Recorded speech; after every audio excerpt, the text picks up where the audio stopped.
नमस्कार, आप देख रहे हैं जानो जंक्शन और मैं नवनील।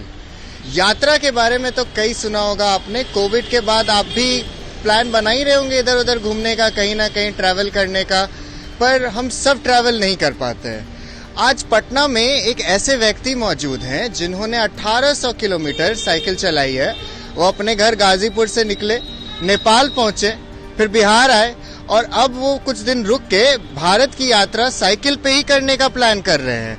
हमारे साथ मौजूद है प्रदीप जी। आइए उनसे करते हैं खास बातचीत कि उनका सफर कैसा रहा और उन्होंने क्या सीखा इस ट्रिप में। प्रदीप जी, क्या आप साइकिल में झंडा वंडा लगा के घूम रहे हैं? कहाँ जा रहे हैं? जी, मैं तो नेपाल से आ रहा हूँ अभी। नेपाल से आ रहे हैं जी। क्या प्लान क्या है आपका? प्लान ये था कि मुझको एक मैसेज भी लेके चलना था और मतलब मैसेज तो दो था। ये एक मैसेज ये था कि जो लोग 8-10 किलोमीटर की दूरियां का मतलब जो बाइक से या 4 व्हीलर से जिससे भी तय करते हैं, तो वो चीज उससे न करके आप लोग वॉकिंग करिए या तो साइकिलिंग करिए। उससे क्या है कि पॉल्यूशन भी नहीं फैलेगा और हमारे इन्वायरमेंट भी सही रहेगा। और जो इतना आप लोग देख रहे हैं कि पेट्रोल इतना महंगा हो गया, तो जो पैसा बचेगा आपकी फैमिली के लिए फ्यूचर में काम आ सकता है। और आप साइकिलिंग या वॉकिंग करेंगे तो आपकी बॉडी भी हेल्दी फिट रहेगी। तो इस वजह से मैंने ये सोचा ये ठीक है। और दूसरी बात ये थी कि मतलब मेरे पास उतना बजट नहीं था कि मैं पब्लिक ट्रांसपोर्ट या अपना पर्सनल बाइक से करूं। और दूसरी बात ये थी कि मतलब बाइक से तो मैं वैसे भी नहीं करना चाहता था, इसलिए क्योंकि मुझको ये मैसेज लेकर चलना था। लेकिन पब्लिक ट्रांसपोर्ट से करने के लिए मेरे पास उतने पैसे नहीं थे, तो मैंने सोचा जरूरी नहीं है कि पैशन को फॉलो करने के लिए पैसे की जरूरत पड़ सकती है। कहाँ से आ रहे हैं, कहाँ पे जाइएगा? मैं तो गाजीपुर डिस्ट्रिक्ट से निकला था। बनारस से प्रयागराज, अयोध्या, बस्ती, फरेंदा होते हुए सोनौली बॉर्डर से एंट्री किया। फिर उसके बाद नेपाल में भैरवा, लुम्बिनी, बुटवल, पाल्पा, रेडी, पोखरा, काठमांडू, फिर सिंधुली, जनकपुर होते हुए मैं इंडिया में एंट्री किया। फिर उसके बाद कल मैं शाम को सीतामढ़ी जानकी मंदिर जी के आश्रम में मैंने रात बिताई। फिर आज यहाँ पे पटना आ गया मैं। और क्या कब आपकी यात्रा खत्म होगी? देखिए, अब इसके बाद मेरी यात्रा ऑल इंडिया राइड स्टार्ट हो जाएगी। इसके बाद मैं 2-3 दिन का रेस्ट लेना चाहता हूँ यहाँ पर। फिर उसके बाद मैं ऑल इंडिया के लिए निकल जाऊंगा। यहाँ से बिहार से होते हुए वेस्ट बंगाल होते हुए मैं निकल जाऊंगा। पहले भी करते हैं आप? ये आपकी पहला ट्रिप है आपका? ये नहीं, पहले तो मैं छोटा ट्रिप करता था, वो भी ट्रेन से करता था, पब्लिक ट्रांसपोर्ट से। मेरे पास मतलब साइकिल वाइकिल उस समय नहीं थी। और लेकिन मैंने सोचा कि अगर पब्लिक ट्रांसपोर्ट से मैं करूंगा तो उतना मेरे पास बजट भी नहीं है, तो मतलब काफी बहुत जल्दी से मेरा ट्रिप खत्म हो सकता है। इस वजह से मैंने साइकिल को चूज किया और एक मैसेज लेके चला, ताकि ये मैसेज लोगों तक भी पहुंचेगा और हमारी यात्रा भी शुरू रहेगी। कितने हजार किलोमीटर चला चुके हैं आप? जी, अभी तक वही समथिंग 1800-1900 किलोमीटर की राइड कंप्लीट हो चुकी है हमारी। ये और लोग जो साइकिल चला के देश घूमना चाहें, विदेश जाना चाहें, उनके लिए आप क्या सलाह? जी, मैं उनको तो यही कहना चाहूंगा कि आप सोचने में टाइम व्यर्थ ना करें। आप प्लान बनाइए और तुरंत निकलिए, क्योंकि बाहर के लोग बहुत अच्छे हैं। मैं लगभग मान के चलिए कि लोकल लोगों के साथ ही रहा, खाया पिया सब कुछ। उन लोगों ने हमारी काफी सपोर्ट की। मेरे पास उतना बजट नहीं था, फिर भी वो लोग हमारी दर्द को समझे। और मैं एक बात और कह देना चाहता हूँ, खास तौर से यूपी और बिहार वालों के लिए, जो कि मुझे नेपाल में सुनने को मिला, काफी मुझे दर्द हुआ। मैं ये कहना चाहता हूँ यूपी बिहार वालों के, मतलब हमारे जैसे जो यंग मैन है, तो उनको यही कहना चाहूंगा कि जो हमारे देश के बीच का जो रिलेशन है, कृपया आप लोग बनाए रखिए, क्योंकि काफी कुछ उल्टा सीधा मुझे सुनने को मिला। इस वजह से आप लोग से हाथ जोड़ के विनती मैं करता हूँ कि आप लोग ऐसा न करें और हमारे देश के बीच की जो रिलेशन है उसको कायम सदियों तक रखें। वहाँ के लोग बहुत अच्छे हैं, बहुत हेल्पफुल है। अगर आप भी जाना चाहें ट्रिप पे तो आप लोग जाइए बेहिचक, कोई संकोच लेके मत जाइए। वहाँ के लोग बहुत अच्छे हैं, आप लोग की फुल सपोर्ट करेंगे और आप लोग भी उनकी सपोर्ट करिए, क्योंकि वो लोग भी मतलब कुछ लोग मुझसे बोले कि मैं इंडिया में गया था, मेरे साथ ऐसा हुआ। कुछ लोग मुझसे मार के पैसे छीन लिए, कुछ लोग मेरा बैग चुरा लिए। तो आप ऐसा लोगों के साथ मत करिए, क्योंकि आप बदनाम नहीं होते हैं।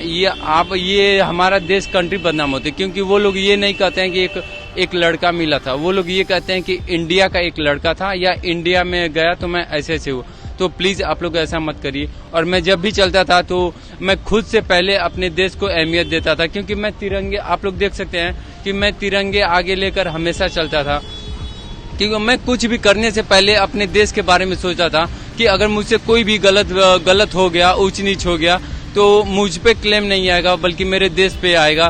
तो इस वजह से मैंने हर कदम सोच कर उठाया ताकि मेरा देश भी मतलब जो देश का नाम है मेरा वो बना रहे और हमारा यात्रा भी आगे कंटिन्यू रहे। आपने ये पूरा जर्नी जो है अकेले किया, तो ऐसे डर नहीं लगा? जैसे लोगों को लगता है कि अकेले साइकिल पे घूमना या अकेले इतना देश विदेश जाने में डर नहीं लगा आपको? देखिए क्या है कि अगर कोई चीज करने के लिए अगर आपके पास जुनून है तो वो डर या थकान सब कुछ गायब हो जाता है। बस किसी काम को करने के लिए आपके अंदर जुनून होना चाहिए। ये नहीं कि आप सोचें कि नहीं मुझको करना है, तो वो आप एक समय व्यर्थ कर रहे हैं। आपको अगर करना है, अगर आपको उस चीज को करने के लिए अगर आपकी नींद हराम हो रही है, आप सो नहीं रहे हैं या आपको कुछ अच्छा नहीं लग रहा है उसके लिए, अगर आपके अंदर जुनून है उस चीज को करने के लिए तो आप उसको मतलब पैदल भी निकल सकते हैं, साइकिल से भी निकल सकते हैं, तो वो आपके लिए अच्छा ही लगेगा। ऐसी बात नहीं है। और अब बात रही डर की, तो डर ऐसी मतलब नेपाल ऐसा देश नहीं है जहाँ पे मतलब कोई डर हो। हाँ, जंगलों में थोड़ी प्रॉब्लम होती है क्योंकि मैं पाल्पा से पोखरा रातों रात राइड किया, लगभग समथिंग 160 किलोमीटर की राइड थी। मुझे थोड़ा बहुत डर लगा, लेकिन पर सोचा क्यों ना सोचा छोड़िए, जाने दीजिए। डर और ठंडी और बेइज्जती जितना महसूस करेंगे उतना ही आपको लगेगा। इस वजह से डर, ठंडी और बेइज्जती आप महसूस न करें और आप अपने मार्ग पे निकल पड़े। 1800 किलोमीटर आप चल चुके हैं 25 दिन की जर्नी में। ये आपने क्या सीखा, क्या लर्निंग है? देखिए, मैंने ये सीखा कि पैशन को फॉलो करने के लिए पैसों की जरूरत नहीं पड़ती है।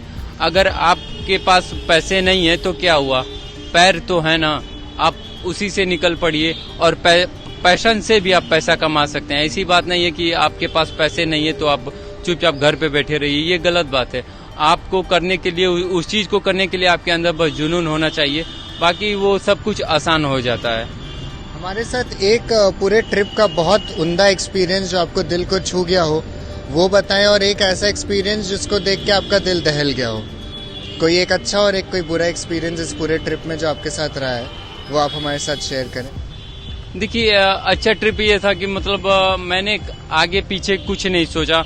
मुझको ये था कि मुझे यात्रा पे निकलना है। ये मैसेज जो मैं मैसेज लेकर चला था, ये मुझे सबके दिलों में, सबके दिमागों में बसाना है। क्योंकि आजकल आप लोग देख सकते हैं कि इतना पॉल्यूशन फैला है, हमारे इन्वायरमेंट पे इतना खतरा बढ़ रहा है और मतलब जो मानव की जो लाइफ जो एज होते जा रही है, दिन पर दिन वो कम होती जा रही है। तो वो चीज मतलब ये चीज मुझको महसूस करने को मिला। हाँ, ये चीज क्या है, अब बुरा चीज ये है कि अब आपने सुना होगा कि एक मछली पूरे तालाब को गंदा कर जाती है, तो उससे नहीं है। आप एक लोगों की वजह से आप पूरे देश को जज मत करिए, क्योंकि एक लोगों की वजह से तो पूरा देश तो बदनाम होगा नहीं। तो अगर आप लोग के साथ एक लोग गलत करते हैं तो कोई बात नहीं, उनको मुस्कुरा के उनको विदा करिए। क्योंकि मेरे साथ भी ऐसा नहीं है कि मेरे साथ पूरा सही ही हुआ। मेरे साथ भी मतलब 1-2 लोग मिले वो भी मतलब लास्ट में मिले मुझे, जनकपुर से थोड़ा सा पहले। तो मैंने उनको मुस्कुरा के ही जवाब दिया। मैंने उनसे कोई हाथापाई या गुस्सा वुस्सा कुछ नहीं, उन्होंने हमें उल्टा सीधा बोला, लेकिन फिर भी मैंने अपने चेहरे पे मुस्कान लाया और उनको ये बोला कि सर, आपकी सोच आपके पास है, मेरी सोच मेरे पास है। करते क्या हैं आप? जी, मैं तो अभी एजुकेशन में था। मैं ग्रेजुएशन कर रहा हूँ अभी। जी, ये आपके पीछे आपका यूट्यूब चैनल का भी बोर्ड देखा हमने। जी, मेरा यूट्यूब चैनल ट्रैवल ट्रैकर है, आप लोग सर्च कर सकते हैं। वहाँ पे मेरे साथ जो घटनाएं घटती हैं मैं हर एक चीज दिखाता हूँ। मैं कहाँ रुकता हूँ, कैसे रुकता हूँ, जो लोकल लोगों आप लोग के एक बात और बताना चाहूंगा कि आप लोग अगर जाते हैं तो कृपया करके लोकल लोगों के साथ ज्यादा मतलब घुलिए मिलिए। क्योंकि क्या है ना कि वहाँ की कल्चर, वहाँ की संस्कृति, वहाँ की रहन सहन, खाने पीने का जो अनुभव मिलेगा ना, वो आप कहीं किताबों में आपको नहीं मिल पाएगा। जो चीज मैंने इस ट्रिप पे सीखा, मैं लगभग 1000 किताब भी पढ़ लूं तो वो उसके बराबर नहीं है। क्योंकि एक कहावत मैंने सुनी है कि अगर आप 1000 किताब पढ़ लीजिए लेकिन उसके बराबर एक यात्रा होती है।